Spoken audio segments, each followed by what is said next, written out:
Hello friends, नमस्कार, आदाब। Grammar master channel में आपનું સ્વાગત છે અને હું છું આપનો દોસ્ત અહેમદ તવાણી। મિત્રો, આજે ફરીથી તમારા માટે ઇંગ્લિશ ગ્રામરનો એક ખૂબ જ ઇમ્પોર્ટન્ટ ટોપિક જે ડાયરેક્ટ ઇનડાયરેક્ટથી ઓળખાય છે અને આ ડાયરેક્ટ ઇનડાયરેક્ટ છે એ ખૂબ જ ઇમ્પોર્ટન્ટ ટોપિક ઇંગ્લિશ ગ્રામરની અંદર હોય છે। તો મિત્રો, આ ટોપિક ને જો સિસ્ટમથી શીખવામાં આવે તો 100% આ ટોપિક છે એ તમને 100% આવડી જાય છે। મિત્રો, આ ટોપિક છે એ લાંબો છે એટલે આપણે એને શોર્ટની અંદર ડિવાઈડ કરીને પાર્ટ દ્વારા તમને એક પછી એક પાર્ટ શીખવાડવામાં આવી રહ્યા છે અને આજે આ વિડીયોની અંદર પાર્ટ નંબર 6 શીખવાનો છે। મિત્રો, 6 નંબરના પાર્ટની અંદર આજે આપણે જે પોઈન્ટ શીખવાના છે અને એ પોઈન્ટ છે એક્સક્લેમેટરી સેન્ટેન્સ। મિત્રો, એક્સક્લેમેટરી સેન્ટેન્સ ખૂબ જ મહત્વનો ટોપિક છે અને તે ડિફિકલ્ટ હોય છે, પરંતુ આપણે સહેલી અને સરળ ભાષાની અંદર આ એક કોઠા દ્વારા આખો પોઈન્ટ છે એ સરળતાથી સમજવા માટે હું તમારી માટે ફરી વખત આ ડાયરેક્ટ ઇનડાયરેક્ટનો એક્સક્લેમેટરી સેન્ટેન્સનો વિડીયો લઈને આવ્યો છું। મિત્રો, વિડીયો અંત સુધી જોજો। એક મુદ્દાનું જે પોઈન્ટ છે, એક પોઈન્ટ છે એનું ચર્ચા આપણે આ વિડીયોની અંદર કરવાના છે અને એક પોઈન્ટ હું તમને સરળ ભાષામાં, સરળ શૈલીમાં ટૂંકા વિડીયોની અંદર સમજાવવા માંગુ છું। મિત્રો, તો ફરીથી તમને કહું છું, આ વિડીયો છે ખૂબ જ ઇન્ટરેસ્ટિંગ થવાનો છે। આ પોઈન્ટ તમારા માટે ખૂબ જ મહત્વનો છે અને તમે ડાયરેક્ટ ઇનડાયરેક્ટના દરેક ટોપિક શીખી રહ્યા છો, એમાંનો આ ઇમ્પોર્ટન્ટ ટોપિક છે આ એક્સક્લેમેટરી સેન્ટેન્સ એટલે કે ઉદ્ગાર વાક્યનું ડાયરેક્ટમાંથી ઇનડાયરેક્ટ કેમ થાય છે તે આ વિડીયોમાં હું તમને તમામ મુદ્દાઓ છે એ કઈ રીતના થાય, એના રૂલ્સ કઈ રીતના છે, એનું ડાયરેક્ટમાંથી ઇનડાયરેક્ટ કેમ થાય છે, એના આરવી શું આવે છે, કન્જક્શન શું આવે છે, એ તમામ મુદ્દાઓની ચર્ચા આ વિડીયોના ટોપિકના હું આ વિડીયો દ્વારા તમને કરવાનો છું। તો મિત્રો, આ વિડીયો તમે અંત સુધી જોશો તો મને લાગે છે કે આ ટોપિક માટે તમે તૈયાર છો। Are you ready? Yes, let's start the video.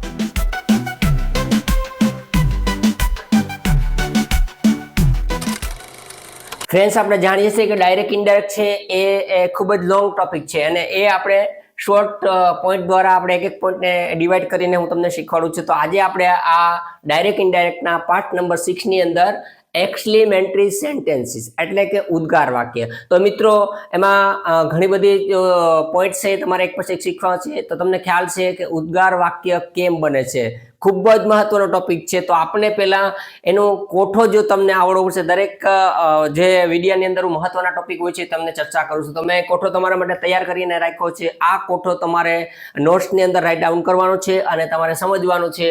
સરસ મજાનો કોઠો છે। આ કોઠાથી જ તમને જેટલા પણ ઉદ્ગાર વાક્ય હશે એ કઈ રીતના ડાયરેક્ટમાંથી ઇનડાયરેક્ટ બને તેનું સોલ્યુશન થઈ જશે। અને મિત્રો, પરીક્ષાની અંદર અથવા તો કોઈ પણ કોમ્પિટિશન એક્ઝામ હોય અથવા તો ધોરણ 10 થી 12 હોય, કોલેજ હોય કે કોમ્પિટિશન એક્ઝામ હોય, કોઈ પણ ઇન્ટરવ્યુ હોય, કોઈ પણ જગ્યાએ હોય, તો મોટા ભાગના આ ટોપિકમાંથી સેન્ટેન્સ પૂછાતા હોય। તો કેમ કે આ ટોપિક છે એ ખૂબ જ અઘરો છે, પરંતુ મેં એને સરળ શૈલીમાં, સરળ રીતમાં કન્વર્ટ કરી દીધો છે। મિત્રો, તમારા માટે સરસ મજાનો એક કોઠો તૈયાર છે। હવે આપણે એક પછી એક સમજશું કે શું આમાં મહત્વનું છે કે એના કયા વસ્તુથી ક્યાં લાગે છે। તો મિત્રો, અહીંયા એક્સક્લેમેટરી એટલે ભાવ થાય છે, પ્રેમ, ક્રોધ, લાગણી, એના જે વ્યક્ત કરવાના હોય છે કર્તા દ્વારા, એ ઉદ્ગાર છે। ઉદ્ગાર શબ્દ આપણે સાંભળતા અલ્લાહ, વાવ, હર્ષ, ઓહ, આહ, જે આપણે ઉદ્ગાર શબ્દ સાંભળતા હોય છે અને વાક્યના અંતે આ રીતની નિશાની આવતી હોય છે ફ્રેન્ડ્સ ઉદ્ગારની, એટલે આપણે એને ઇંગ્લિશમાં એક્સક્લેમેટરી કહેવાય છે। તો એવા એક્સક્લેમેટરી સેન્ટેન્સીસનું ડાયરેક્ટમાંથી ઇનડાયરેક્ટ કેમ થશે આપણે જોઈએ।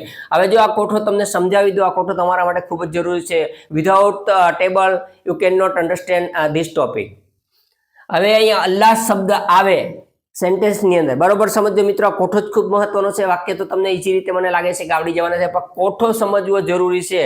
અલ્લાહ શબ્દ આવે એટલે એ દિલગીરી અથવા તો દુઃખનો ભાવ હોય કે કોઈ પણ સેન્ટેન્સ આપણે ઓળખવું કેમ કે આ જે આના આરવી છે રિપોર્ટિંગ વર્બ।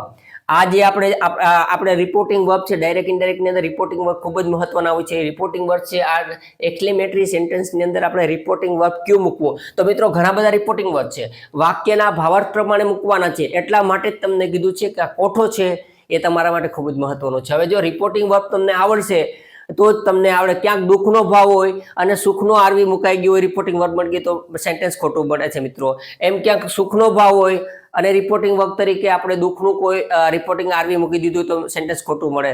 તો મિત્રો, આ મિસ્ટેક ન થાય એટલે માત્ર ને માત્ર આ ટેબલ તમારે સમજી લેવાનું છે, તમારી નોટ્સમાં રાઇટ ડાઉન કરી દેવાનું છે, એટલે આ તમને ફટાફટ સમજાઈ જશે। મિત્રો, જો તમને એક પછી એક સમજાવું। હવે આ ઉદ્ગાર શબ્દો છે, સેન્ટેન્સની અંદર કોઈ પણ ઉદ્ગાર શબ્દો આ રીતના આવ્યા હોય તો આપણે સમજી લેવાનું કે એ કયો કયો ભાવ વ્યક્ત કરે છે. અહીંયા વાક્યનો ભાવાર્થ પણ મેં તમને એક ટેબલ સરસ મજાનું બનાવી દીધું છે. ટેબલ તમારા માટે ખૂબ જ ઉપયોગી છે. અને આવા ભાવ આવ્યા હોય તો વાક્યની અંદર આરવી તરીકે આપણે શું યુઝ કરી શકીએ? તો ફ્રેન્ડ્સ, આ વસ્તુ તમારા માટે ખૂબ જ મહત્વની છે. હવે હું તમને બતાવું કે અલ્લાસ વાક્યની અંદર ક્યાંય પણ આપણે ઉદ્ગાર શબ્દ આવ્યો હોય તો સમજી લેવાનું કે દિલગીરી અને દુઃખનો ભાવ છે. તો આપણે આરવી તરીકે શેનો ઉપયોગ કરશું ફ્રેન્ડ્સ?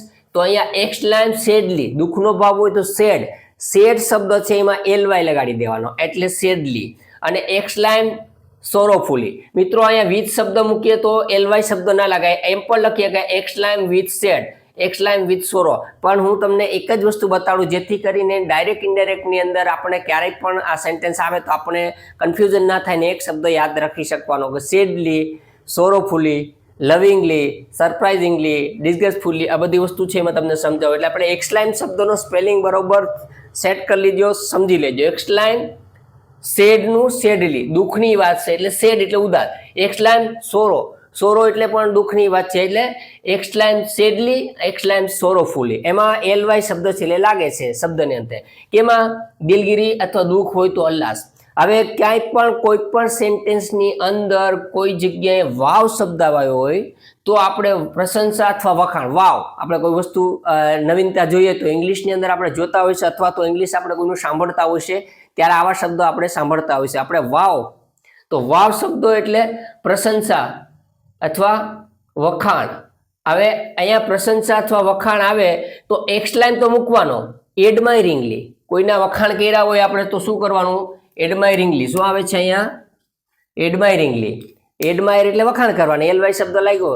શું આવે છે? વાવ શબ્દ હોય તો સમજવાનું કે પ્રશંસા અથવા તો વખાણ છે તો એક્સલાઇમ એડમાયરિંગલી, કોઈના વખાણ કર્યા. તો એવી જ રીતના આગળ જોઈએ તો હર્રા, આપણે હર્રા, તો એવા શબ્દ આવે તો શું કરવાનું? તો એમાં અલગ અલગ ભાવ વ્યક્ત થતા હોય આ ટોપિક ઉપરથી. તો એમાં આપણે આનંદ અને ખુશી પણ હોય છે. હર શબ્દમાં આનંદ અને ખુશી પણ હોય છે.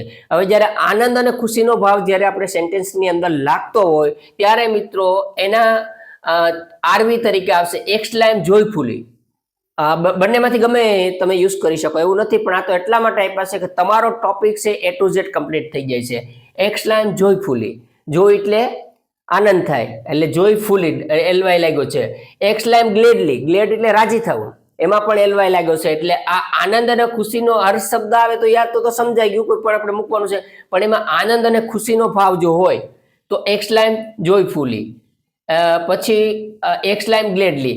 એમાં ક્યારેક ક્યારેક ગુસ્સાનો ભાવ પણ હોય છે. જ્યારે ગુસ્સાનો ભાવ તમને દેખાતો હોય, માણસ ક્રોધે આવે અને કોઈ વસ્તુનો ઉદ્ગાર નીકળી પડતો હોય તો એમાં એક્સલાઇમ એંગ્રીલી, માણસ એંગ્રી થાય છે, ગુસ્સે થાય છે. આ ઇંગ્લિશ શબ્દ ઉપરથી આનું આરવી નક્કી થઈ જતું હોય તે, એટલે એંગ્રીલી થઈ જાય છે. એવી રીતના નફરત કે તિરસ્કાર હોય, ઘણી વખત માણસને નફરત થઈ જાય છે કોઈ વસ્તુથી અથવા તો એના પ્રત્યે તિરસ્કાર હોય છે, તો એવો ભાવ જ્યારે વાક્યમાં દેખાય તો એક્સલાઇમ ડિસ્ગસ્ટફુલી, ધૃણા, ડિસ્ગસ્ટફુલી. આ સ્પેલિંગ ખૂબ મહત્વના છે, તમારે તૈયાર કરવા પડશે, પાકા કરવા પડશે મિત્રો. આ ટોપિક તમારા માટે ખૂબ જ ઇમ્પોર્ટન્ટ છે અને આ ટોપિક અને આ ટેબલ દ્વારા જ તમને ડાયરેક્ટમાંથી ઇનડાયરેક્ટમાં કેમ કરવું એક્સક્લેમેટરી સેન્ટરનું તો ને તો જ તમને આવડવાનું છે. મેં સરસ મજાનું ટોપિક માટે એક્સક્લેમેટરી સેન્ટેન્સ માટે સરસ મજાનું ટેબલ બનાવ્યું છે. આ ટેબલ મેં તમારી સરળતા માટે બનાવ્યું છું. તો આ મેં સરળ શૈલીમાં સરળ ભાષામાં તમને સમજાઈ જાય અને ટેબલ ઉપરથી તમને ઘણો બધો ખ્યાલ આવી જાય એટલા માટે મેં આ ટેબલ બનાવ્યું. તો મિત્રો આ યાદ રાખો, આનંદ અને ખુશી હોય તો એક્સલાઇમ જોયફુલી અથવા એક્સલાઇમ ગ્લેડલી, ગુસ્સો હોય તો એક્સલાઇમ એંગ્રીલી, નફરત કે તિરસ્કારની લાગણી હોય એનો ભાવ વ્યક્ત થતા હોય સેન્ટેન્સની અંદર તો એક્સલાઇમ ડિસ્ગસ્ટફુલી. શું આવશે મિત્રો? ડિસ્ગસ્ટફુલી એટલે ધૃણા, તિરસ્કાર થાય છે. એવી રીતના ક્યાંય પણ ઓહ આહ એવો ઉદ્ગાર આવ્યો હોય, સમજી લ્યો, ઓહ આહ એવો ઉદ્ગાર આવે તો પ્રેમ અને સ્નેહની લાગણી ક્યાંય પણ હોય સેન્ટેન્સની અંદર, આપણે સેન્ટેન્સ જોવું પડશે તો જ આપણે ખબર પડશે કે કયો ભાવ છે. મિત્રો બોલનાર અને સાંભળનાર જે શબ્દો બોલી ગયા છે એ પછી આગળનું સેન્ટેન્સ છે એ સેન્ટેન્સ આપણે સમજવું પડશે અને એનો ભાવ નક્કી કરવો પડશે કે આમાંથી કયા પ્રકારનો ભાવ છે તો કયા પ્રકારનો આરવી આવશે. આ જ મહત્વનું છે. ડાયરેક્ટ ઇનડાયરેક્ટમાં મિસ્ટેક મિત્રો ક્યાં થાય છે? મેં તમને કોઠો બનાવી આપ્યો 123/7 એટલે તમારું વિભક્તિ તો તમને ખ્યાલ આવી ગયો છે. કાર્ડ ચેન્જ કરવા માટેનો કોઠો છે તો એ તમને ખ્યાલ આવી ગયો, પણ આ ટોપિક માટે એક્સક્લેમેટરી સેન્ટેન્સ માટે તમારે આ ટેબલ છે એ ટેબલ તમારે સમજવું પડશે. અહીંયા ઓ અને આ છે એવા શબ્દો ક્યાંય પણ સેન્ટેન્સની અંદર આવે તો આપણને ખબર છે કે એ એક્સક્લેમેટરી સેન્ટેન્સ છે અને એમાં ક્યાં ક્યાં આરવી તરીકે હોઈ શકે. હવે પ્રેમ અને લાગણી હોય તો પ્રેમ માટે લવ શબ્દ છે અહીંયા, તો એક્સક્લાઇમ લવિંગલી. મિત્રો જો એલવાય જ લાગે છે, તમારે ખાલી શબ્દ યાદ કરવાનો છે લવિંગલી. શું આવે? લવિંગલી. પછી ઘણી વખત આશ્ચર્ય અને નવીનતા લાગતા હોય એવા કોઈ શબ્દો, તો એક્સક્લાઇમ સરપ્રાઇઝિંગલી. આપણે કોઈ વસ્તુમાં ઓછીતાનું કંઈ આવે તો આપણે સરપ્રાઇઝ થતા હોય છે, તો એવા ભાવ માટે આપણે એક્સક્લાઇમ સરપ્રાઇઝિંગલી. ત્યાર પછી દયા અને સહાનુભૂતિ આવે કોઈ એવી જગ્યાએ, એવા સેન્ટેન્સ પણ કે આપણે દયા ઉત્પન્ન થાય, સહાનુભૂતિ ઉત્પન્ન થાય, તો એક્સક્લાઇમ સિમ્પેથેટિકલી. આ સ્પેલિંગ ખાસ યાદ કરવાનો છે, સિમ્પેથેટિકલી. સિમ્પેથી એટલે આપણે કોઈ પ્રત્યે લાગણી ઉત્પન્ન થાય, દયા ઉત્પન્ન થાય, સિમ્પેથી ઉત્પન્ન થાય, તો સિમ્પેથીનું સિમ્પેથેટિકલી. અને ઘણી વખત આપણે ડર અને ભય પણ લાગે છે કોઈ જગ્યાએ, એવા ભાવ પણ હોય છે, તો એક્સક્લાઇમ ફેરફુલી. તો મિત્રો આ ટેબલ છે એ તમારા માટે ખૂબ જ ઉપયોગી છે અને આ ટેબલ દ્વારા જ તમે એક્સક્લેમેટરી સેન્ટેન્સનું ડાયરેક્ટમાંથી ઇનડાયરેક્ટ કેમ થાય તે સરળ રીતે અને સરળ શૈલીમાં સમજવાના છો. તો હું તમને વારંવાર કહું છું મિત્રો, આ ટેબલ છે એ નોટની અંદર રાઇટ ડાઉન કરી દેજો અને તમે એને તૈયાર કરી લેજો. માત્ર શબ્દો યાદ કરવાના છે. આ તો શબ્દ યાદ કરવાના કે આમાં હોય તો આરવી કેવા હોય, બાકી તમારે સીધી રીતે તમને સમજાવી દો. દિલગીરી કે દુઃખ માટે એક્સક્લાઇમ સેડલી અથવા સોરોફુલીનો ઉપયોગ કરી શકો.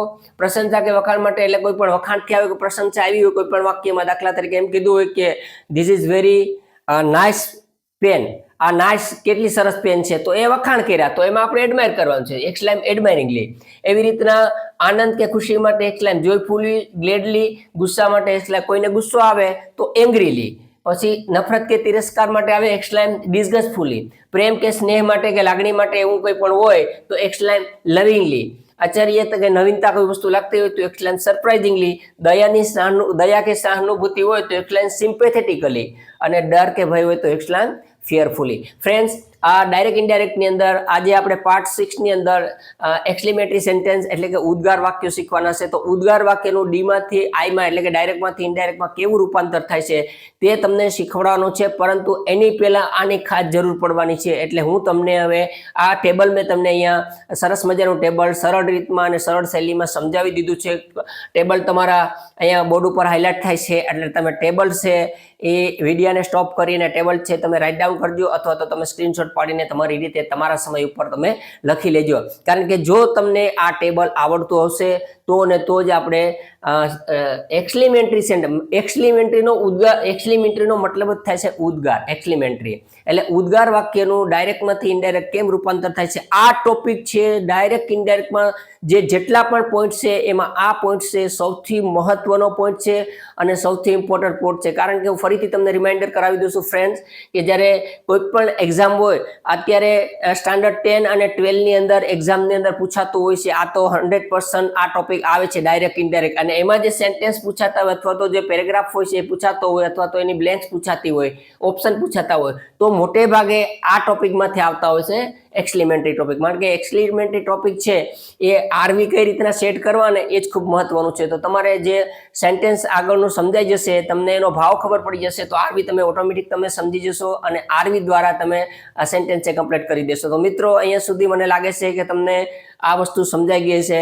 મારી થોડીક વિડીયો સ્પીડથી બનાવું જેથી કરીને ટાઈમ લાંબો ન થાય અને તમે શોર્ટ ટાઈમની અંદર તમને આ ટોપિક હું સરળતાથી સમજાવી દઉં. તો ફ્રેન્ડ્સ, આ વસ્તુ તમે સમજી ગયા છો અને તમે છે આનું રાઇટ ડાઉન કરી અને તૈયાર કરી લીધો. હવે આપણે આગળ એના સેન્ટેન્સ અને કઈ રીતના બને છે ડાયરેક્ટમાંથી ઇનડાયરેક્ટ ઉદ્ગાર વાક્ય તે આપણે જોઈએ. ફ્રેન્ડ્સ, હવે આપણે ડાયરેક્ટમાંથી ઇનડાયરેક્ટ કેમ બને છે તે આપણે આગળ જોઈએ, જેથી કરીને આપણે એક પછી એક જે ટોપિક શીખી રહ્યા છે, પાર્ટ શીખી રહ્યા છે, એમાં આ ડાયરેક્ટ ઇનડાયરેક્ટની અંદર એક્સક્લેમેટરી સેન્ટેન્સનો જે પાર્ટ છે, આ પાર્ટ નંબર 6 એ ખૂબ જ મહત્વનો હોય છે. હવે આપણે એક વાક્ય જોઈએ. Teacher said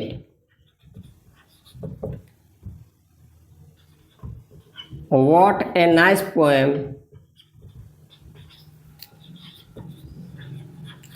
it is. Friends, હવે આ ડાયરેક્ટ ઇનડાયરેક્ટનું એક વાક્ય છે તમારી સામે. આ ઉદ્ગારનું છે. આ વોટ આવ્યો એટલે અહીંયા આપણે ડાયરેક્ટ પ્રશ્નાર્થ છે એવું નહીં સમજવાનું. વોટ હાવથી ઉદ્ગાર બનતા હોય. ફ્રેન્ડ્સ, ફરી વખત તમને અહીંયા રિમાઇન્ડર કરાવી દઉં. વોટ કે હાવથી ઉદ્ગાર બનતા હોય છે. હવે જે આપણે ડાયરેક્ટમાંથી ઇનડાયરેક્ટ કરીએ છીએ ત્યારે ઉદ્ગાર વાક્યને વિધાન વાક્યમાં ફેરવવું પડે છે. તો હું તમને અહીંયા એક ઉદાહરણ આપું ને પછી આપણે સમજાવું કે કઈ રીતના થાય. ફ્રેન્ડ્સ, અહીંયા ધ્યાન આપજો. વાક્યની શરૂઆતમાં આપણે વોટ અથવા હાવ આનેથી આપણે ઉદ્ગાર વાક્ય. હવે સમજી લો, વોટથી શરૂ થતો પ્રશ્ન હોય તો એના પછી કમ્પલસરી વોટથી શરૂ થતો હોય તો એના પછી કમ્પલસરી એ કે એન આવવો જરૂરી છે. એ કે એન વોટ એ, પછી અહીંયા આવશે વિશેષણ, પછી આવશે નામ, પછી આવશે કર્તા, પછી આવશે ક્રિયાપદ અને પછી આવશે ઉદ્ગારની નિશાની. ફ્રેન્ડ્સ, આ વાક્ય બરોબર જોજો. અહીંયા આપણે એક ઉદાહરણ લઈએ. What a great man he is.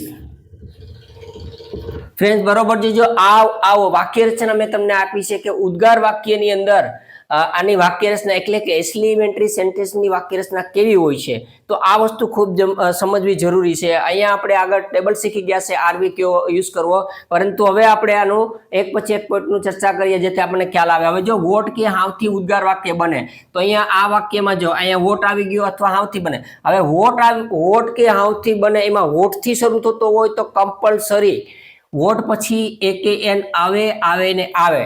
Exclamatory સેન્ટેન્સની વાત કરું છું મિત્રો.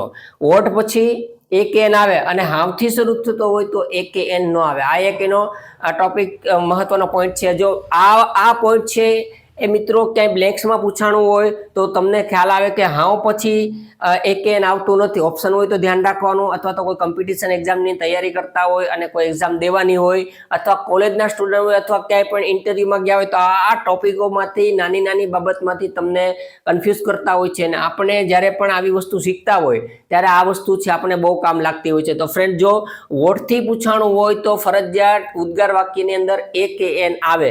હાવથી પૂછાણું હોય તો એ કે એન આવતું નથી. પછી વિશેષણની અંદર મેં તમને એક્ઝેક્ટલીનો વિડીયો બનાવી આપેલો છે મિત્રો. ડિસ્ક્રિપ્શન બોક્સમાં તેની લિંક રહેલી છે. ગ્રામર માસ્ટર ચેનલને યુટ્યુબ ઉપર સર્ચ કરશો એટલે આખા વિડીયોનું લિસ્ટ આવશે. શોર્ટ વિડીયો અને લોંગ વિડીયો છે, એમાં ક્લિક કરશો. જે તમારે જોતું હોય તો લોંગ વિડીયોની અંદર એક્ઝેક્ટલીનો સરસ મજાનો ટોપિક શીખવાડી દીધો મેં તમને વિડીયો દ્વારા. તો મિત્રો, અહીંયા કીધું છે ને કે વિશેષણ શબ્દ એટલે કોઈ પણ વસ્તુ કે વ્યક્તિના નામમાં વધારો કરે છે, એની વધારાની માહિતી આપે છે, વિશેષતા બતાવે છે, તેને વિશેષણ કહેવાય. એને ઇંગ્લિશમાં એડજેક્ટિવ કહેવાય છે. હવે અહીંયા જોજો, વોટ કે હાવ એટલે આપણે વોટ મૂકી દીધો. એ કે એન વોટથી પૂછાણો એટલે એ આવ્યો. પછી વિશેષણ એટલે મહાન, નામ એટલે મેન. આ માણસ છે એ કેવો છે તો કે મહાન છે, માણસના અર્થમાં વધારો કર્યો છે. પછી કર્તા આવી ગયો, ક્રિયાપદ આવી ગયો અને ઉદ્ગારનું વાક્ય છે. હવે આપણે આ રીતના વાક્ય હોય છે. હવે એનું ડીમાંથી આઈમાં રૂપાંતર કરીએ ત્યારે મિત્રો ખાસ ધ્યાન રાખવાનું છે. ડીમાંથી આઈમાં રૂપાંતર કરીએ આ ડાયરેક્ટમાં છે અત્યારે. હવે આપણે જ્યારે એનું ઇનડાયરેક્ટ કરવાનું હોય છે, ડાયરેક્ટમાં આ વાક્યની કોઈ પણ વાક્ય હોય એની વાક્ય રચના આ પ્રમાણે થાય છે. વોટ કે હાવથી ઉદ્ગાર વાક્યની વાત કરું છું. ફ્રેન્ડ્સ, ફરી વખત તમને રિમાઇન્ડર કરાવી દો, મિસઅન્ડરસ્ટેન્ડિંગ ન થાય. એક્સક્લેમેટરી સેન્ટેન્સ છે એની વાત કરું છું. અહીંયા આપણે વોટ કે હાવનું વાક્ય હોય છે પહેલા, પછી વોટથી હોય તો એ કે એન આવે, પછી વિશેષણ આવે, પછી નામ આવે, ત્યારબાદ કર્તા આવે, ત્યારબાદ ક્રિયાપદ આવે અને ત્યારબાદ ઉદ્ગારની નિશાની આવે ડાયરેક્ટની અંદર. હવે જ્યારે આપણે એનું ઇનડાયરેક્ટ કરવાનું હોય ત્યારે આ વાક્યને આપણે વિધાન વાક્યમાં ફેરવવું પડે. તો વિધાન વાક્યમાં ફેરવતા માટે આપણને આવડતું જોઈએ. તો મિત્રો જુઓ, અહીંયા વાક્ય જે છે કર્તા અને ક્રિયાપદ, એ કર્તા અને ક્રિયાપદ પહેલા આવે. અહીંયા કર્તા લઈ લેવાનો, આના ક્રિયાપદ લઈ લેવાનો. પછી કર્તા લીધા પછી આપણે શું લેવાનું તો કે ક્રિયાપદ. હવે અહીંયા સુધી પૂગી ગયા. પછી જો વોટથી પૂછાણું હોય તો આપણે એ કે એન મૂકવો કમ્પલસરી છે, આ એક્સ્ટ્રા છે, સમજી લેજો. વોટથી પૂછાણું હોય, આ વોટ્સ વાળું ઉદ્ગાર વાક્ય હોય અને એનું ડાયરેક્ટમાંથી ઇનડાયરેક્ટ કરવું તો આપણા માટે કમ્પલસરી અહીંયા એક એન મૂકવો ફરજિયાત છે. પરંતુ હાવથી હોય તો આ શબ્દ આવતો નથી. ફરીથી રિમાઇન્ડર કરાવું, યાદ રાખજો, આ ખૂબ મહત્વના ટોપિક હોય છે, પોઈન્ટ હોય છે.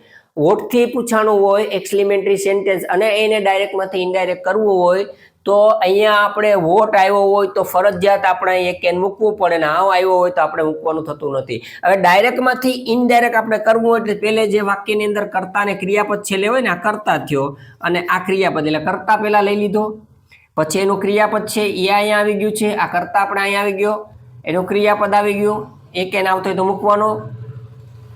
પછી આવશે વેરી રિયલી કે ઇનડીડ. ફ્રેન્ડ્સ, આ વસ્તુ તમને બહુ મહત્વની છે, કારણ કે આ ક્યાંય તમને ખ્યાલ ન આવે, કન્ફ્યુઝન થાય. ડાયરેક્ટમાંથી ઇનડાયરેક્ટ કરતા હોય અને ઉદ્ગાર વાક્ય આપેલું હોય, ઉદ્ગાર વાક્યનું ડાયરેક્ટમાંથી ઇનડાયરેક્ટ કરવાનું હોય એટલે એની વાક્ય રચના ફરી જાય. પહેલા કરતા અને ક્રિયાપદ ગોતી લેવાનો, પછી વેરી રિયલી કે ઇનડીડ, વાક્યના અર્થ ભાવ પ્રમાણે આ શબ્દ ફરજિયાત આ ત્રણમાંથી કોઈ પણ એક શબ્દ મૂકવો પડે. મોટા ભાગે વેરી શબ્દ યુઝ થતો હોય છે, તો અહીંયા આપણે વેરી શબ્દ મૂકી દીધો છે. પછી આવશે વિશેષણ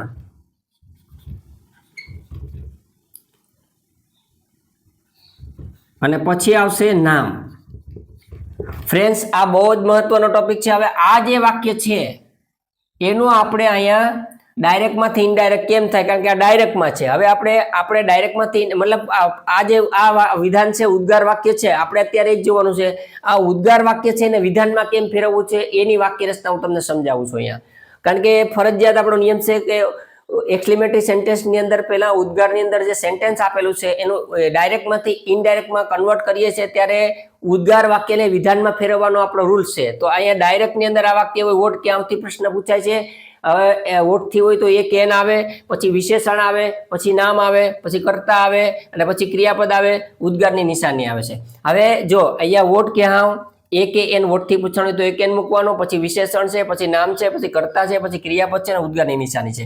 આ આપણું ઉદ્ગાર વાક્ય થયું. હવે એને આપણે વિધાનમાં કેમ ફેરવીએ એની વાક્ય રચના આ મેં અહીંયા આપી છે ઉદ્ગારની, અહીંયા વિધાન વાક્યની વાક્ય રચના, અહીંયા છે આપણે ઉદ્ગારની વાક્ય રચના, અને અહીંયા આપણે શું કરવાનું છે તો કાંઈ વિધાનની વાક્ય રચના. ફ્રેન્ડ્સ, આ બધી વસ્તુ સમજવી ખૂબ જ જરૂરી છે. આપણે ડાયરેક્ટલી શીખવાનો પ્રયાસ કરીએ તો ક્યારેય પણ આપણે આવડવાનું નથી, પરંતુ આપણે સિસ્ટમથી એક પછી એક ટોપિક શીખશું તો જ આપણે આવા ટોપિક સમજાવવાના છે, બાકી સમજાવવાના નથી. એટલે અહીંયા આપણે આવશે વિધાન વાક્યમાં ફેરવવાનું છે. એટલે વિધાન વાક્યમાં શું કરવાનું છે તો મેં તમને કીધું છે, અત્યારે આ વસ્તુ સમજો તમે. વિધાન વાક્યમાં અહીંયા પેલા કર્તા આવે. કર્તા ક્યાં છે ઓલા વાક્યમાં? લાસ્ટમાં હોય છે કર્તા ને ક્રિયાપદ. એટલે જે કર્તા છે એ આપણે લઈ લેવાનું. એટલે અહીંયા શું આવશે? હી. પછી ક્રિયાપદ આવશે તો શું આવશે? ઇઝ. પછી અહીંયા વોટથી છે એટલે આપણે એક એન લેવો પડે ને. પછી વેરી. હવે જો અહીંયા વેરી કે રિયલી છે એટલે એ યુઝ થાય. અને સમજી લો કે અહીંયા ગમે શબ્દ હોય એથી કોઈ મતલબ નથી, આ ઇન્ડિડ શબ્દ લાગતો હોય તો એન શબ્દ મૂકવાનો. આપણે આર્ટિકલના વિડીયો બનાવીને સમજાવ્યું છે આર્ટિકલ ક્યાં યુઝ થાય છે, વ્યંજન અને સ્વરવાસી વસ્તુમાં મેં તમને સમજાવ્યું છે. તો એક એન નો યુઝ ક્યાં થાય તે આર્ટિકલના વિડીયોમાં છે. દરેક એટલા માટે ફ્રેન્ડ્સ તમને કહું છું કે દરેક વિડીયો છે એક પછી એક લિંકમાં જોડાયેલ છે, ક્યાંક ને ક્યાંક તમને એમાં ટચ થતો હોય છે. એટલે દરેક જે વિડીયો છે આર્ટિકલના હોય, સિંગ્યુલર પ્લુરલના હોય છે, ત્યાર પછી એડજેક્ટિવ ના હોય છે, નાઉન ના હોય છે, પ્રોનાઉન્સ ના હોય છે.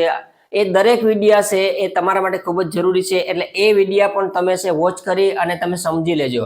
હવે અહીંયા આપણે જોઈએ છે ઉદ્ગાર વાક્યનું વિધાન વાક્યમાં કેમ કન્વર્ટ થાય. તો આપણા નિયમ પ્રમાણે કર્તા અને ક્રિયાપદ આવે તો કર્તા અને ક્રિયાપદ અહીંયા આવી ગયો. પછી વોટ થી હોય એટલે એક એન લેવો ફરજિયાત છે એટલે આપણે એ લઈએ. પછી વેરી, રિયલી, ઇન્ડિડ માંથી 3 શબ્દ યુઝ કરવાનો છે. મોટે ભાગે આપણે ક્યાંય એવું યુઝ નથી થતો, પણ ઘણી વખત વાક્યનો ભાવ એ પ્રમાણે સેટ થતો હોય તો આપણે શબ્દ યુઝ કરી શકીએ. આ શબ્દ કોઈ રહી ન જાય અને ઓપ્શનમાં આવે તો તમને ખ્યાલ આવે એટલા માટે મેં 3 શબ્દો તમારે હાઇલાઇટ કરી દીધા છે. He is a very. પછી આવશે વિશેષણ. વિશેષણ કોણ છે અહીંયા? ગ્રેટ. ગ્રેટ. અને પછી આવશે નામ. મેન. ફ્રેન્ડ્સ, હવે તમે બરોબર સમજી ગયા છે કે ડાયરેક્ટમાંથી ઇનડાયરેક્ટ કરવા માટે આપણી પાસે આ એક રૂલ્સ છે કે ડાયરેક્ટ જે ઉદ્ગાર વાક્ય છે એ ઉદ્ગારને વિધાનમાં ફેરવવું પડશે. તો મિત્રો પહેલા તો તમને ખબર પડવી જોઈએ કે ઉદ્ગાર વાક્ય કેવું હોય, એના વાક્ય રચના ક્યાં ક્યાં છે. વોટ કે હાવ, એ કે એન, વિશેષણ, નામ, કર્તા, ક્રિયાપદ ને ઉદ્ગારની નિશાની. તો વોટ કે હાવ એટલે વોટથી પૂછાણો, જો હાવથી પૂછાણો હોય તો એ કે એન ના આવે એટલો ખ્યાલ રાખવાનો. બાકીની વાક્ય રચના સેમ ટુ સેમ છે. અહીંયા વોટ, પછી વોટથી પૂછાણું એટલે એ કે એન, આ ગ્રેટ શબ્દ છે એટલે ગ્રેટ મેન, આ વિશેષણ છે, આ નામ છે, આ કર્તા છે, ક્રિયાપદ છે. હવે આ વાક્યને ડાયરેક્ટમાંથી ઇનડાયરેક્ટ કરીએ ત્યારે આપણે વિધાનમાં ફેરવવાનું છે. એટલે વિધાનમાં શું આવશે તો કે પહેલા કર્તા આવશે. કર્તા કોણ છે? અહીંયા આપણને ખ્યાલ છે કર્તા ને ક્રિયાપદ ઉદ્ગાર વાક્યમાં હંમેશા છેલ્લે હોય છે, લાસ્ટમાં. એટલે કર્તા ગોતો તો કે કર્તા થયો હી, ક્રિયાપદ ગોતો તો ક્રિયાપદ અહીં છે હી ઇઝ, પછી એક એન વોટથી છે તો કે હા, તો કે એક એન મૂકો તો અહીં એ મૂકો, પછી વેરી, રિયલી કે ઇન્ડીડ ત્રણમાંથી એક, જો એ આવી ગયો, પછી અહીંયા વેરી શબ્દ આવ્યો, પછી વિશેષણ આવશે. તમારું વિશેષણ ક્યાં છે? ગ્રેટ. અને પછી નામ આવશે, નામ ક્યાં છે? મેન. તો અહીંયા what a great man he is, આ એક એક્ઝામ્પલ છે. આ ઉદ્ગાર વાક્ય છે, એની વાક્ય રચના છે, એનું ઉદાહરણ છે. ઉદ્ગારમાંથી વિધાનમાં કેમ કરવાનું એની વાક્ય રચના છે, એનું ઉદાહરણ છે. આ ઉદાહરણનું આપણે ઉદ્ગારમાંથી વિધાનમાં કન્વર્ટ કર્યું છે. તો ફ્રેન્ડ્સ, આવા અસંખ્ય ઉદાહરણો હોય એના ઉપરથી આપણને ખ્યાલ આવે કે આનું કેમ કરવાનું. હવે આપણે આ શીખ્યા પછી હવે આપણે ડાયરેક્ટ ઇનડાયરેક્ટમાં કેમ કન્વર્ટ કરવાનું એના વિશે આપણે ચર્ચા કરશું. ફ્રેન્ડ્સ, આ વસ્તુ ખૂબ જ મહત્વની છે અને આ ટોપિક સમજવો ખૂબ જ જરૂરી છે. હવે જો આપણે ટેબલ શીખો, હવે આ બેઝિક માહિતી તમને આપી દીધી. હવે આપણે આ જે સેન્ટેન્સ છે, the teacher said what a nice poem it is, આ ઉદ્ગારનું વાક્ય છે. ઉદ્ગારમાં તમને ખ્યાલ જ આવી જાય કે ઉદ્ગારનું છે કે પ્રશ્નાર્થ. વોટ જોતા આપણે સમજી નહીં લેવાનું કે પ્રશ્નાર્થ છે, આપણે ચેક કરવાનું કે વોટ, પછી એક એન છે, પછી વિશેષણ છે, પછી નામ છે, પછી કર્તા ને ક્રિયાપદ છેલ્લે છે, ઉદ્ગારની નિશાની. તો ફ્રેન્ડ્સ, આવા પ્રકારના વાક્યને આપણે એક્સક્લેમેટરી સેન્ટેન્સ કહેશું. અને એક્સક્લેમેટરી સેન્ટેન્સનું ડાયરેક્ટમાંથી ઇનડાયરેક્ટ કેમ થાય છે એ હવે આપણે ઉદાહરણ દ્વારા જોઈએ. હવે આપણે જો અહીંયા ટીચર છે, જે બોલનાર હોય એને એમને રહેવા દેવાનું. એટલે અહીંયા ટીચર છે, ટીચર. હવે આપણે આરવી મૂકવાનું છે. મેં તમને ટેબલ આપ્યું હતું પહેલું ફર્સ્ટમાં શરૂઆતમાં, એ ટેબલ ખૂબ જ મહત્વનું છે, ખૂબ જ ઇમ્પોર્ટન્ટ છે. તો ટેબલ તમારે સમજવું પડશે. હવે આપણે જોવાનું વોટ એ નાઇસ પોમ, તો આપણે ખબર કેમ પડશે કે આમાં કેવો ભાવ આવે? તો વિશેષણ અને નામ ઉપરથી આપણને ખ્યાલ આવશે. ફ્રેન્ડ્સ, કેના ઉપરથી ખ્યાલ આવશે? વિશેષણ. હવે એનું વિશેષણ છે એ તમને સમજાશે, એનો મિનિંગ સમજાશે. તો શું કહેવા માંગે છે? ટીચર તો કહે છે, શું કહે? What a nice poem it is. હવે નાઇસ એટલે સુંદર, પોએમ એટલે કાવ્ય. હવે સમજો આ કાવ્ય છે કોઈ, એ કેવું છે? સુંદર. વિશેષણ ઉપરથી તમને ખ્યાલ આવશે. એક્ઝેક્ટિવનો વિડીયો ના જોયો, વિશેષણ વોટ ઇઝ એન એક્ઝેક્ટિવ, વિશેષણ એટલે શું, મેં તમને A to Z એક્ઝેક્ટિવના વિડીયોમાં વિશેષણ વિશે સમજાવી દીધું. ન જોયો હોય તો ફરીથી કહું, તમે યુટ્યુબ સર્ચ બાર ઉપર જઈ અને ગ્રામર માસ્ટર સર્ચ કરશો એટલે આખા વિડીયોનું લિસ્ટ આવી જશે. એમાં લોંગ વિડીયો પર ક્લિક કરવાથી જેટલા પણ વિડીયો મેં અત્યાર સુધીમાં બનાવેલા છે ગ્રામરના, એ તમામ વિડીયો લિસ્ટ હાઇલાઇટ થશે. એમાંથી તમને જે પણ જરૂરિયાત હોય એ વિડીયો તમે વોચ કરી શકો છો. હવે ટીચર, એક્સલાઇમ શબ્દ આવશે પેલો. મેં તમને કીધું હતું કે તમારે ગોખી નાખવાનું છે, પાકું કરવાનું છે. એક્સલાઇમ, એક્સલાઇમ. હવે જો આમાં એક પોઈન્ટ છે, અત્યાર સુધીના ડાયરેક્ટ ઇનડાયરેક્ટના જેટલા પણ ટોપિક હતા એની અંદર આપણે ટુ કાઢી નાખતા, પણ અહીંયા જો ટુ હોય ને સાંભળનારામાં નથી એટલે પ્રશ્ન નથી. બાકી ઘણી વખત સાંભળનાર વ્યક્તિ હોય અને એમાં ટુ આવતું હોય તો ટુ કરીને સાંભળનાર મૂકવાનો, આમાં એક સિસ્ટમ છે. હવે એક્સલાઇમ પછી ભાવ મૂકવાનો છે. હાલો, એક્સલાઇમ શબ્દ તો થઈ ગયો. હવે ભાવ કયો આવશે એ જોવાનો છે. એક્સલાઇમ પછી કયો ભાવ આવશે એ આપણે ચેક કરવાનો છે. તો ટીચર એક્સલાઇમ. નાઇસ પોએમ છે. નાઇસ એટલે શું કીધું? વખાણ કર્યા. વખાણ કરે તો શું આવે? એડમાયરિંગલી. Very good. શું આવશે? એડમાયરિંગલી. હવે જો આ શબ્દો જોજો,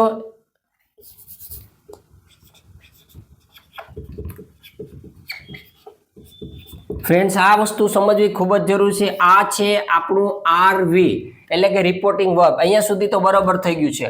હવે આ જે વાક્ય છે ઉદ્ગાર વાળા, એને કંજક્શન તરીકે આપણે કંજક્શન પણ સમજવા, આરવી અને કંજક્શન ડાયરેક્ટ ઇનડાયરેક્ટમાં ખૂબ જ મહત્વના છે. એટલે આને આરવી કહેવાય છે. પહેલા વાક્યની અંદર જે ક્રિયાપદ મૂકવાનું છે ત્યારે એ વાક્ય પેલું પૂરું થઈ જાય પછી બે વાક્યને જોડવા માટે આપણે સંયોજક વાપરીએ છીએ, એટલે કે કંજક્શન. એ કંજક્શન અહીંયા ધેટ આવશે. શું આવશે? બે વાક્યને જોડવા માટે બધામાં અલગ અલગ આવે છે. એટલે આ ઉદ્ગાર વાક્યની અંદર કંજક્શન શું આવશે? ધેટ આવશે. હવે ધેટ લાગ્યા પછી આ વાક્યને આપણે નિયમ પ્રમાણે શું કેમાં ઉદ્ગારને કેમાં ફેરવવાનું છે? તો કે વિધાનમાં. તો વિધાનમાં ફેરવવા માટે આપણે પેલા કર્તાને ક્રિયાપદ ગોતો. કર્તા કોણ છે? તો કે ઈટ. ચાલો, આ ઈટ છે એ કેટલામાં પુરુષ છે? કોઠો તમને આપ્યો તો ટેબલ, મતલબ પહેલા વિડિયા બીજા વિડિયાની અંદર ટેબલ છે, પહેલો પુરુષ, બીજો પુરુષ, ત્રીજો પુરુષ, first person, second person, third person. એ 123 ના છેદમાં સનનો નિયમ તમને ખ્યાલ હોય તો એ 123 ના છેદનો સનનો નિયમ. તો અહીંયા આપણે જોવાનું છે કે આ પહેલો પુરુષ, બીજો પુરુષ કે ત્રીજો પુરુષ. તો ઈટ છે એ થર્ડ પર્સનમાં આવે. થર્ડ પર્સન હોય તો વિભક્તિ ચેન્જ થતી નથી, એટલે કે નો ચેન્જ. એટલે આપણે ઈટનું ઈટ. હવે અહીંયા જોવાનું આરવી કયા કાળમાં છે? તો કે ભૂતકાળમાં. ભૂતકાળને કયા કાળમાં ફેરવવાનો છે? સોરી, અહીંયા ભૂતકાળ છે. હા, હવે આપણે જો અહીં ભૂતકાળ હોય અને એ પછીના વાક્યમાં વર્તમાન કાળ હોય, અહીંયા આરવી ભૂતકાળ હોય, જ્યારે સાદો વર્તમાન કાળ, પૂર્ણ વર્તમાન કાળ કે ભવિષ્યકાળનો આરવી હોય તો બીજા વાક્યના કાળમાં કોઈ ફેરફાર કરવામાં આવતો નથી. આગળના વિડીયોમાં આપણે એને સમજાવેલ છે કે આરવી સાદો વર્તમાન કાળ, પૂર્ણ વર્તમાન કાળ કે ભવિષ્યકાળનું હોય તો બીજા વાક્યના કાળમાં કોઈ પણ પ્રકારનો ફેરફાર કરવામાં આવતો નથી. પરંતુ આરવી છે એ ભૂતકાળમાં હોય તો કાળમાં નીચે મુજબનો ફેરફાર કરવામાં આવે. એટલે કે આરવી ભૂતકાળનું હોય ને આ કાળમાં સાદો વર્તમાન કાળ હોય તો એને સાદા ભૂતકાળમાં ફેરવી નાખવાનો. ચાલુ વર્તમાન કાળ હોય તો ચાલુ ભૂતકાળમાં, પૂર્ણ વર્તમાન કાળ હોય તો પૂર્ણ ભૂતકાળમાં, સાદો ભૂતકાળ હોય તો પૂર્ણ ભૂતકાળ, પૂર્ણ ભૂતકાળનો પૂર્ણ ભૂતકાળ, સેલ કે વિલ હોય તો એનું વુડ કરી નાખવાનું, કેન હોય તો એનું કુડ કરી નાખવાનું, મે હોય તો એનું માઇટ કરી નાખવાનું. એ તમને મેં અગાઉના વિડીયોમાં સમજાવી દીધું. એટલે કાળના અનુસંધાનમાં ફેરફાર કરવાનો. હવે અહીંયા ભૂતકાળ છે અને વર્તમાન કાળ છે તો અહીંયા શું થઈ જશે? એનું ભૂતકાળ. વર્તમાન કાળને કયા કાળમાં ફેરવવાનું છે? ભૂતકાળમાં. તો ઇટ વોઝ, પછી એ કે એન વોટ વાળું વાક્ય છે એટલે કે એન આવે એ, પછી વેરી રિયલી ઇન્ડીડ ત્રણમાંથી એક શબ્દ એટલે વેરી, પછી નાઇસ પોએમનું નાઇસ પોએમ એટલે કે વિશેષણ, અને પછી નામ. ફ્રેન્ડ્સ, આ ડાયરેક્ટમાંથી ઇનડાયરેક્ટ આ રીતના આપણે કરવાનું છે. એટલે કે અહીંયા જો ધ ટીચર આરવી તરીકે અહીંયા આવશે, અહીંયા સેડ છે એટલે એક્સલાઇમ શબ્દ ઉદ્ગાર વાક્ય છે એટલે આપણે આરવી તરીકે એક્સલાઇમ પછી ભાવ પ્રમાણે મૂકો ને એક્સલાઇમ મૂક્યા પછી નાઇસ પોએમ છે એમાં વખાણનો ભાવ છે એટલે એક્સલાઇમ પછી એડમાયરિંગલી શબ્દ અહીંયા મૂક્યો છે. પછી બે વાક્યને ઉદ્ગારમાં બે વાક્યને જોડવા માટે કંજક્શન ધેટ લગાડ્યું. પછી આપણે 123 ના છેદમાં સનનો નિયમ એટલે આ કેટલામાં પુરુષ છે ચેક કરવાનું. અહીંયા ઈટ છે, ઈટ ત્રીજા પુરુષમાં છે એટલે વિભક્તિ કોઈ ચેન્જ થતી નથી એટલે આપણે ઈટનું ઈટ છે. પછી આપણે આરવી છે ભૂતકાળમાં હોય તો નીચે મુજબના કાળમાં ફેરફાર કરવાનો એટલે કે સાદો વર્તમાન કાળને સાદા ભૂતકાળમાં ફેરવવાનો. એટલે અહીંયા ઇમિજા ટુ બીનું ક્રિયાપદ છે એટલે અહીંયા પણ હોશ કે ટુ બીનું લેવું પડે તો ઈટ સાથે હોજ આવે. પછી આપણા નિયમ પ્રમાણે ડાયરેક્ટમાંથી ઇનડાયરેક્ટ કરી ત્યારે ઉદ્ગાર વાક્યને વિધાનમાં ફેરવીએ એટલે એ કરતા ક્રિયાપદ લઈને પછી વોટથી પૂછાણું છે અહીંયા એટલે એક એને આવે ફરજિયાત. પછી વેરી રિયલી કેન્ડિડ ત્રણમાંથી એક શબ્દ મૂકવાનો છે એટલે વેરી, પછી વિશેષણ લેવાનું છે અને નામ લેવાનું છે. તો ફ્રેન્ડ્સ આ રીતને આપણે ડાયરેક્ટમાંથી ઇનડાયરેક્ટ કરી છે. ફ્રેન્ડ્સ, ઘણા ટોપિક છે એમાં આપણે અલગ અલગ આરવી હોય છે, અલગ અલગ રૂલ્સ હોય છે અને એ રૂલ્સ દ્વારા આપણે એને રૂલ્સ ફોલો કરીને આપણે ડાયરેક્ટમાંથી ઇનડાયરેક્ટમાં કન્વર્ટ કરતા હોય છે. તો ફ્રેન્ડ્સ, આ ઉદાહરણો પરથી તમને થોડો ખ્યાલ આવી ગયો છે કે કઈ રીતના કરવાનું છે. હવે આપણે આગળના એક્ઝામ્પલ દ્વારા શીખવાનું છે. ફ્રેન્ડ્સ, આ વસ્તુ તો તમને ખ્યાલ આવી ગયો છે કે કઈ રીતના બનવાનું. મેં તમને આના રૂલ્સ છે એ થોડા વધારે સમય લઈને સિસ્ટમથી શીખવાડી દીધા છે. હવે આપણે બીજું એક ઉદાહરણ આપીએ છીએ અને એ ઉદાહરણની પ્રેક્ટિસ દ્વારા આપણે સરસ મજાનો ટોપિક છે ડાયરેક્ટ ઇનડાયરેક્ટ એક્સક્લેમેટરી સેન્ટેન્સ, એને આપણે શીખવાનો પ્રયાસ કરીએ છીએ. હવે આપણે સેકન્ડ સેન્ટેન્સ સમજીએ તો ખ્યાલ આવે. અહીંયા આપણે એક એક્ઝામ્પલ લેવું. Mother says two Hiran, what a beautiful picture this is.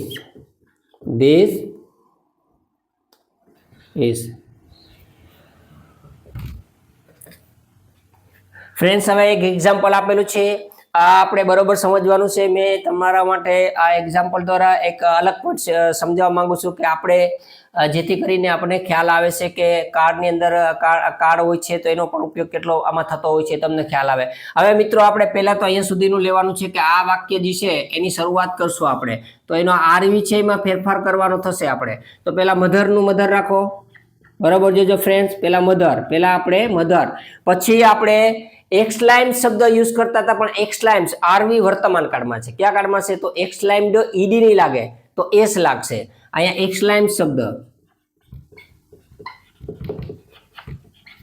એક્સલાઇમ્ડ શબ્દ આવશે ફ્રેન્ડ્સ. આ ખૂબ જ ઇમ્પોર્ટન્ટ ટોપિક કાર છે એટલે મેં તમને પહેલા ભૂતકાળનું વાક્ય હતું એમાં ઈડી શબ્દ લાગતો હતો, અહીંયા વર્તમાન કાળ છે એટલે એક્સલાઇમ્ડ શબ્દ લાગે છે. અને ડાયરેક્ટ ઇનડાયરેક્ટ ની અંદર આપણે જોઈએ છે તો આ એક્સપ્લેમેટરી ટોપિક ની અંદર જ એક એવું વાક્ય છે કે સાંભળનાર હોય તો પછી ટુ કરીને લખવાનો. બાકીના બધા જેટલા ટોપિક આપણે શીખાશે, જેટલા પોઈન્ટ શીખાશે એમાં ટુ કાઢી નાખીએ છીએ, પરંતુ અહીંયા the mother exclaimed to Hiral, to આમાં સાથે રહેશે. ફ્રેન્ડ બરોબર સમજજો, આ વસ્તુ તમે બરોબર સમજજો, કારણ કે મધર એક્સલાઇમ્ડ શબ્દ ભૂતકાળમાં સેડ કે ટોલ્ડ હોય તો એક્સલાઇમ્ડ શબ્દ થાય છે, પણ વર્તમાન કાળનું છે એટલે આપણે વર્તમાન કાળનું જ આરવી, જેમ સે હોય તો એનું આસ્ક કરી નાખો, આપણે સે હોય તો એનું ટેલ કરતા, ટેલ્સ કરતા, પછી પ્રશ્નાર્થની અંદર સેડ હોય તો એનું આસ્ક કરતા, પણ સે હોય તો એનું આસ્ક કરી નાખતા.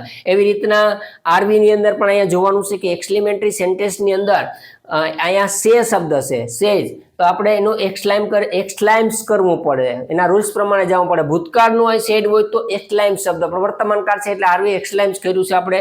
પછી ડાયરેક્ટ ઇનડાયરેક્ટ ની અંદર આ ટોપિક છે એક્સપ્લેમેટરીનો, એમાં આપણે ટુ કાઢવાનો નથી, માત્ર આ એક ઉદ્ગાર વાક્યની અંદર જ આપણે ટુ કાઢવાનો નથી. The mother exclaimed to Hiral, અને બે વાક્યને જોડવા માટે આપણે કંજક્શન ધેટનો ઉપયોગ કર્યો છે. હવે આ વાક્યમાં આપણે નિયમ પ્રમાણે ફેરફાર કરશું. ઉદ્ગાર વાક્ય છે ને ઉદ્ગાર વાક્યને આપણે શેમાં ફેરવવાનું છે? તો કે વિધાન વાક્યમાં. તો પેલા આપણે કર્તા ને ક્રિયાપદ લેશું. હવે જો અહીંયા ધીસ શબ્દ છે તો આ ધીસ શબ્દ અહીંયા લેશું, તો ધીસનું ડાયરેક્ટમાંથી આપણે જોવાનું નથી, આ તો બે વાક્યને જોડવા માટે, પણ ડાયરેક્ટમાંથી ઇનડાયરેક્ટ કરીએ ત્યારે ક્યાંય પણ ધીસ શબ્દ આવે તો આપણે શું કરવાનું છે? તો કે ધેટ કરવાનું.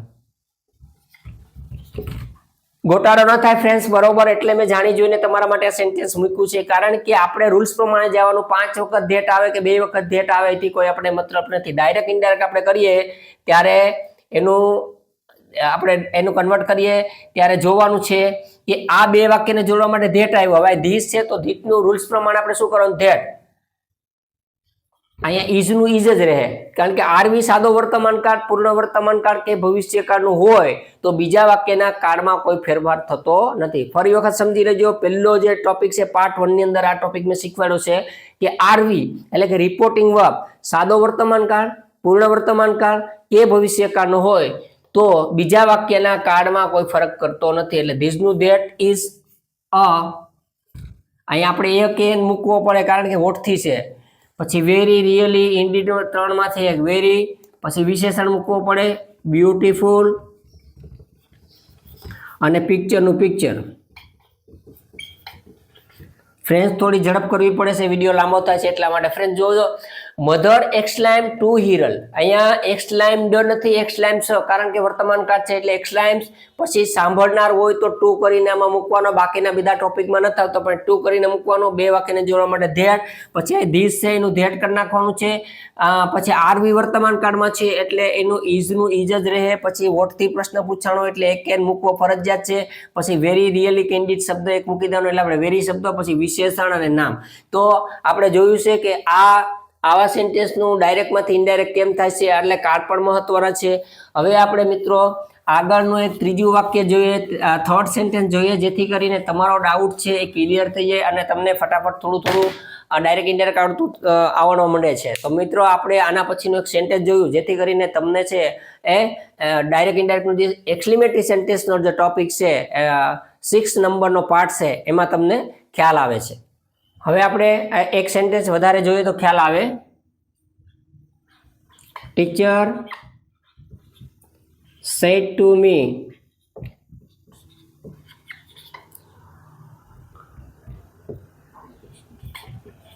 how careless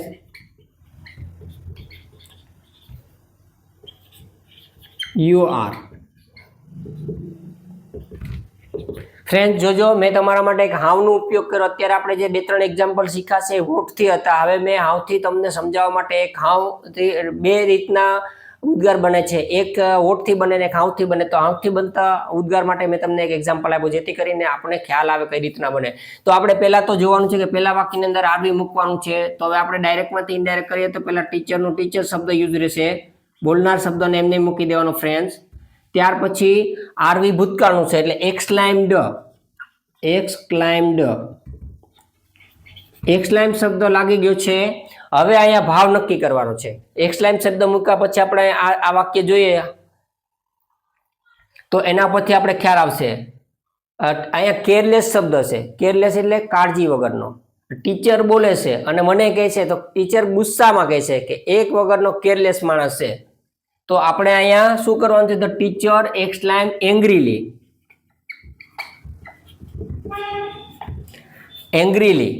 ગુસ્સામાં કહે છે ને, ટીચર કહે છે કે પ્રેમથી ન કહેતા હોય, એડવાઇસ ના કરતા હોય, પણ ગુસ્સામાં એમ કહે છે કે સાવ કાળજી વગરનું કામ કરે છે. એટલા માટે અહીંયા the teacher exclaim angrily to me. અને 2 વાક્યને જોડવા માટે આપણે અહીંયા ધેટ કન્જક્શન લગાડી દીધું છે. અહીંયા સુધી આપણું બરાબર થઈ. The teacher exclaim angrily to me ને 2 વાક્યને જોડવા માટે ધેટ. હવે આપણે જોવાનું છે કે અહીંયા ધેટ લાગ્યા પછી આપણે આ ઉદ્ગાર વાક્યને શેમાં ફેરવવાનું છે? તો કે વિધાન વાક્યમાં ફેરવવા માટે પહેલા આપણે કર્તા ગોતવો પડે. તો કર્તા કોણ છે? યુ. તો ફરીથી ફ્રેન્ડ્સ કહું છું કે 123માં સનનો જે રૂલ છે એ કાયમી માટે ડાયરેક્ટ ઇનડાયરેક્ટના બધા જ ટોપિકની અંદર આવવાનો છે. તો ફ્રેન્ડ્સ જે 123ના સનનો જે ટોપિક છે સમજી લેજો. એ પોઈન્ટ તમારા માટે સમજવો ખૂબ જ જરૂરી છે, કારણ કે પહેલા ટોપિકથી લઈ અને છેલ્લા ટોપિક સુધી તમારે આવવાનો છે. તો પછી ફ્રેન્ડ્સ જો આપણે વેરી ઇમ્પોર્ટન્ટ ટોપિક હોય, પોઈન્ટ હોય તો એ સમજવો ખૂબ જ જરૂરી છે. હવે અહીંયા જોવાનું છે કે યુ કેટલામો પુરુષ છે? તો કે બીજો પુરુષ. બીજા પુરુષનું કેટલામું રૂપ છે? પહેલું રૂપ છે. તો બીજા પુરુષનો ફેરફાર આપણે કોની પ્રમાણે કરવા છે? ઓબ્જેક્ટ એટલે સાંભળનાર. તો આ વાક્યમાં આ કર્તા બોલે છે અને આ સાંભળે છે, તો આના પ્રમાણે ફેરફાર કરવાનો. હવે અહીંયા પહેલું રૂપ છે, તો આનું પહેલું રૂપ શું થાય? મેં તમને અગાઉના વિડીયોમાં પણ કીધું હતું કે જ્યારે આપણે ફેરફાર કરતા હોય એટલે જેટલામું રૂપ અહીંયા હોય એટલામું રૂપ સામેથી આપણે એમાંથી ફાઇન્ડ કરવું પડશે, શોધવું પડે છે. તો આ યુ છે એ પહેલું રૂપ છે, તો આનું પહેલું રૂપ થશે મિત્રો આઈ સાથે ભૂતકાળ છે એટલે શું અહીંયા આવશે? આ ભૂતકાળનું છે, તો અહીંયા વર્તમાન કાળને કયા કાળમાં ફેરવવાનું છે? ભૂતકાળમાં. આઈ વોઝ વેરી, શું આવશે?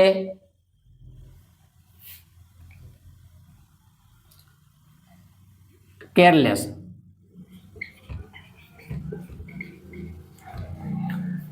તો મિત્રો આ જે છે આઈ વોઝ વેરી કેરલેસ. તો આ વાક્યને ડાયરેક્ટમાંથી ઇનડાયરેક્ટ આ રીતના થાય છે. તમે એક્ઝામ્પલ દ્વારા તમને હવે સમજ પડવા મળી ગઈ હશે. ફ્રેન્ડ્સ, હવે હું તમને એક લાસ્ટમાં બીજા 1-2 સેન્ટેન્સ શીખવાડી દઉં, જેથી કરીને તમારો એ ટાઈપના સેન્ટેન્સ શીખવાડું કે આવા વાક્ય આવે ડાયરેક્ટમાંથી ઇનડાયરેક્ટ કરવા માટે તો શું કરવાનું. તો આ એક પછી એક સેન્ટેન્સ છે એ તમારે સમજવાના છે અને એના દ્વારા એવા સેન્ટેન્સની તમારે પ્રેક્ટિસ કરવાની છે અને ક્યાંય પણ કોઈ પણ ટોપિક આવે તો તમારે એનું એ રીતના સોલ્યુશન કરવાનું છે. હવે અહીંયા જો the commentator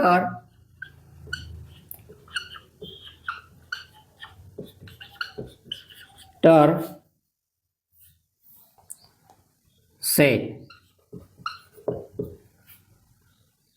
what a catch. અને એક બીજું,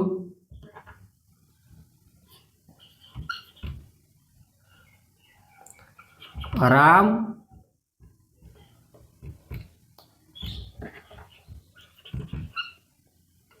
said to Rahim,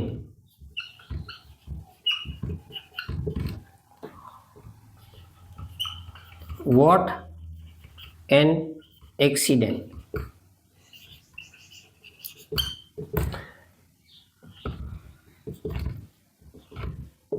ફ્રેન્ડ્સ આ બે વાક્ય મેં અહીં આપેલા છે, બરોબર સમજવાના છે, કારણ કે આ બે ની અંદર કર્તા અને ક્રિયાપદ નથી મૂક્યા. એવા પણ વાક્ય હોય છે ફ્રેન્ડ્સ, આવા વાક્ય જ આપણે કન્ફ્યુઝન ઉભા કરતા હોય છે.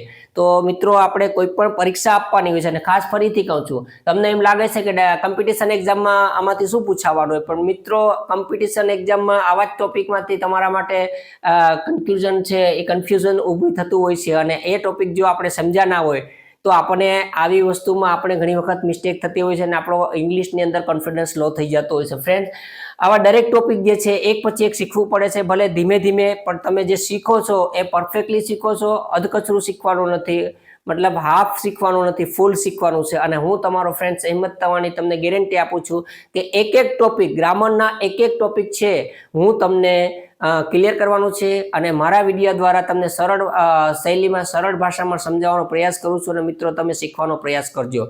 હવે આપણે જોઈએ કે કર્તા ને ક્રિયાપદ, વોટ, એ કેન, વિશેષણ, નામ, કર્તા ને ક્રિયાપદ.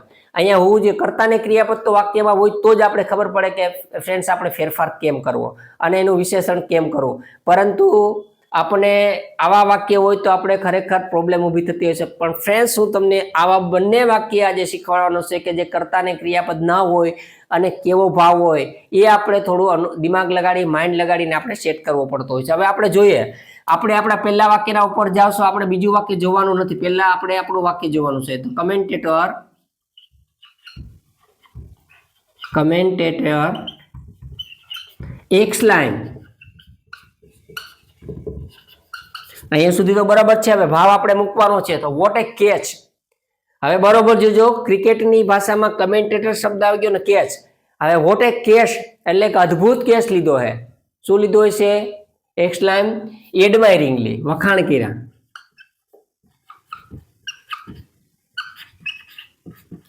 બરોબર ફ્રેન્ડ, સમજો શું કીધું? કમેન્ટેટર એક્સલાઇમ કર્યું છે કે વોટ એ કેચ. તો આ શબ્દો પરથી ખબર રહે, કમેન્ટેટર બોલે વોટ એ કેચ. આપણે કમેન્ટ્રી સાંભળતા હોય ક્રિકેટની તો એમાં ખબર પડે સારો કેચ લેવાય ત્યારે કે વોટ એ કેચ એટલે અદ્ભુત કેચ.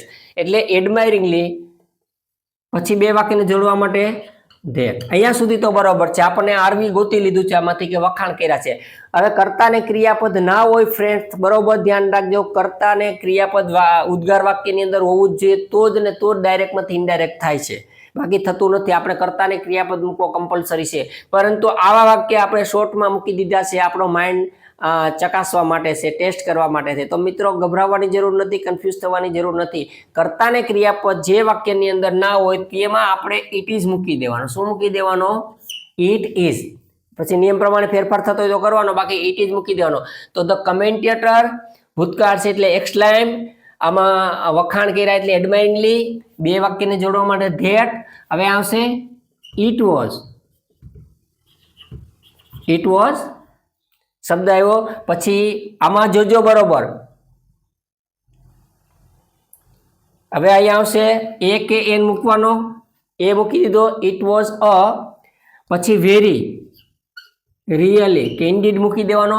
હવે કેચ છે તો એની પાછળ આપણે ગુડ શબ્દ એક વિશેષણ મૂકી દઈએ તો સારું લાગે, ગુડ કેચ. આપણી રીતે અનુમાન કરીને મૂકવાનો. શું કીધું છે? ઇટ વોઝ અ વેરી, કેવો કેસ છે? સરસ કેસ છે ને. તો અહીંયા શું આવ્યું છે?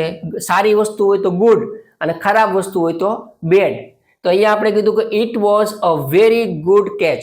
કમેન્ટેટર એમ કહે છે કે the commentator exclaim admiringly that it was a very good catch. તો ફ્રેન્ડ્સ, આ ખ્યાલ આવ્યો છે તમને? ડાયરેક્ટમાંથી ઇનડાયરેક્ટ કરતી વખતે જ્યારે આવા વાક્ય હોય છે, ઉદ્ગાર વાક્યની અંદર કર્તા ને ક્રિયાપદ છેલ્લે હોય છે, પરંતુ આ વાક્યમાં કર્તા ને ક્રિયાપદ નથી આપેલું. જ્યારે કર્તા ને ક્રિયાપદ ના આપેલું હોય ત્યારે આપણે કર્તા ને ક્રિયાપદ છે આ રીતના સેટ કરીએ તો ઇટ ઇઝ અહીંયા આવે, પણ ભૂતકાળ છે એટલે ઇઝ નું વોઝ થઈ ગયું, ઇટ વોઝ. પછી અહીં વોટ થી પૂછાણું એટલે કેન આવે. પછી વેરી, રિયલી કે ઇન્ડીડ ત્રણમાંથી એક શબ્દ મૂકી દીધો. પછી આમાં સારો કેસ છે તો એની આપણે એક વિશેષણ મૂકી દીધું ગુડ અને કેચનું કેસ. એવી જ રીતના આ સેન્ટેન્સ પણ જો આમાં ફરક એટલો છે, આમાં પણ કર્તા ને ક્રિયાપદ નથી. તો આ જોઈ લઈએ જેથી કરીને આપણો ડાઉટ ક્લિયર થઈ. રામ એક્સલાઇમ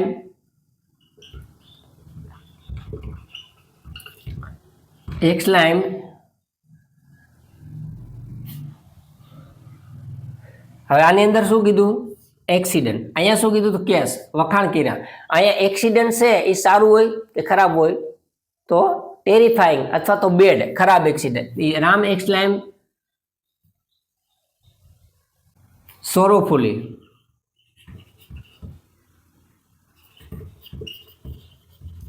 કારણ કે આની અંદર દુઃખની વાત છે. સુખની વાત હોય તો જોયફુલી અથવા એવું કોઈ નથી. અહીંયા એક્સલાઇમ એડમાયરિંગ લાઈન વખાણ હતા તો વખાણ કર્યા. અહીંયા એક્સિડન્ટ સારું ના હોય, ખરાબ હોય તો આપણને દુઃખ થાય. તો Ram exclaim sorrowfully to Rahim. Friend બરોબર સમજો. આ બધી વસ્તુ છે એ તમને ડિફિકલ્ટ લાગે છે પણ ડિફિકલ્ટ નથી. આપણે એને ઇઝીમાં કન્વર્ટ કરવાનું છે. ફ્રેન્ડ્સ અહીંયા રામ બોલે છે, એક્સલાઇમ શબ્દ ભૂતકાળ છે એટલે અહીં એક્સલાઇમ શબ્દ આવ્યો છે. પછી એનો ભાવ છે એક્સિડન્ટનો. એક્સિડન્ટ છે ક્યારેય પણ સુખ ના હોય, દુઃખની વાત છે. તો સોરોફુલી પછી સાંભળનાર વ્યક્તિ ટુ રહીમ છે અને બે વાક્યને જોડવા માટે આપણે ધેટનો ઉપયોગ કરશે. ધેટનો ઉપયોગ લાગ્યા પછી આપણો ઉદ્ગાર વાક્યને વિધાનમાં લેવાનો. હવે અહીંયા પણ જો જેમ અહીંયા કર્તાને ક્રિયાપદ નહોતું એમ કર્તાને ક્રિયાપદ નથી. તો આપણો રૂલ છે કર્તાને ક્રિયાપદ ના હોય તો શું કરશું ફ્રેન્ડ? આપણે ઇટ ઇઝ શબ્દ. તો અહીંયા ઇટ વોઝ એક એન મૂકવાનો. અહીંયા વોટ છે એટલે આપણે એ મૂકવો. વેરી. પછી એક્સિડન્ટ છે એ કેવું છે? મતલબ એક્સિડન્ટ છે સારી વસ્તુ નથી. અહીંયા સારો કેસ હતો તો અહીંયા આપણે શું મૂક્યું હતું? ગુડ. અહીંયા આપણે દુઃખની વાત છે તો આપણે શું કરશું? ખરાબ. એક્સિડન્ટનું એક્સિડન્ટ. હવે ઘણી વખત મિત્રો તમને એમ થાય છે કે અહીંયા એન હતો તો અહીંયા એ કેમ થઈ ગયો? ફ્રેન્ડ્સ આ આર્ટિકલ્સના રૂલ્સની અંદર વ્યંજનથી શરૂ થતું હોય અને સ્વરથી શરૂ થતું એના માટે લખાય. સ્વરથી શરૂ થતું હોય તો એના માટે આપણે અહીંયા આ એ છે સ્વર છે એટલે આપણે એન મૂક્યો. પરંતુ અહીંયા આપણે એ શબ્દ ડાયરેક્ટલી અહીંયા નથી મૂક્યો. વેરી વી શબ્દથી શરૂ થયો છે. વીને આગળ આપણે મૂકવાનો છે રૂલ્સ પ્રમાણે, જેથી કરીને આપણું એ થઈ ગયું છે. તો Ram exclaim sorrowfully to Rahim that it was a very bad accident. અહીંયા ગુડ શબ્દ મૂકેલો છે, અહીંયા બેડ શબ્દ મૂકેલો છે. મિત્રો આ જે ભાવ આવેલો છે એ ભાવ પરથી આપણે નક્કી થાય છે કે આપણે શું કરવાનું છે. તો ફ્રેન્ડ્સ આ વિડીયો થોડો લાંબો થયો છે પરંતુ તમને મેં ડાયરેક્ટ ઇનડાયરેક્ટના એક્સપ્લિમેન્ટરી સેન્ટેન્સનો જે ટોપિક છે એના પાઠ નંબર 6 છે એ મેં થોડી વધારે સમય લીધો છે અને તમને પૂરેપૂરો સમજાવવાનો મેં પ્રયાસ કર્યો છે. ફ્રેન્ડ્સ મને લાગે છે કે આ વસ્તુ તમને ક્લિયર થઈ ગઈ છે. હવે માત્ર તમારે આ જે શરૂઆતના ટેબલ આપ્યો તો ટેબલ તૈયાર કરવાનું છે. 123ના છેદમાં 6 નો નિયમ તૈયાર કરવાનો છે. કયા કાળમાં કેવું કન્વર્ટ થાય એ તમારે તૈયાર રાખવાનું છે, જેથી કરીને દરેક ટોપિક છે તમને સહેલાઈથી સમજાઈ જશે. અને હવે તમારે આ જે સેન્ટેન્સ છે આ જે ટોપિક છે એક્સપ્લેનેટરી સેન્ટેન્સ, એના દરેક જે વાક્યો આવે છે અલગ અલગ પ્રકારના, એવા વાક્ય તમારે બુક્સની ગ્રામર્સની બુક્સ પડી હોય છે અથવા તો નેટ્સ ઉપરથી કાઢી અને તમારે એની પ્રેક્ટિસ કરવાની છે. પ્રેક્ટિસ મેક્સ મેન પરફેક્ટ, એટલે કે પ્રેક્ટિસ છે માણસને પરફેક્ટ બનાવે છે. અને કોઈ પણ વસ્તુ છે આ દુનિયામાં ડિફિકલ્ટ નથી. હું તમને ગેરંટી આપું છું કે ઇંગ્લિશ લેંગ્વેજ છે એમાં જે ગ્રામર છે એ હું તમને 100% દરેક વિડીયોમાં ફ્યુચરની અંદર એક પછી એક વિડીયો આપી છે અને તમે એનો લાભ લેજો અને તમે સમજજો. એ મારા માટે ખુશીની વાત છે. ફ્રેન્ડ્સ, હવે મને લાગે છે કે આ વિડીયો છે એ વિડીયો દ્વારા તમને આ ટોપિક છે સમજાઈ ગયો છે. તો આ ટોપિક ફ્રેન્ડ્સ જો તમને સમજાણો હોય તો તમે વિડીયોને લાઈક કરજો, શેર કરજો, કમેન્ટ કરજો અને નવા ફ્રેન્ડ્સ હોય તો ફ્રેન્ડ્સ વિડીયોને સબસ્ક્રાઈબ કરજો. Thank you very much friend.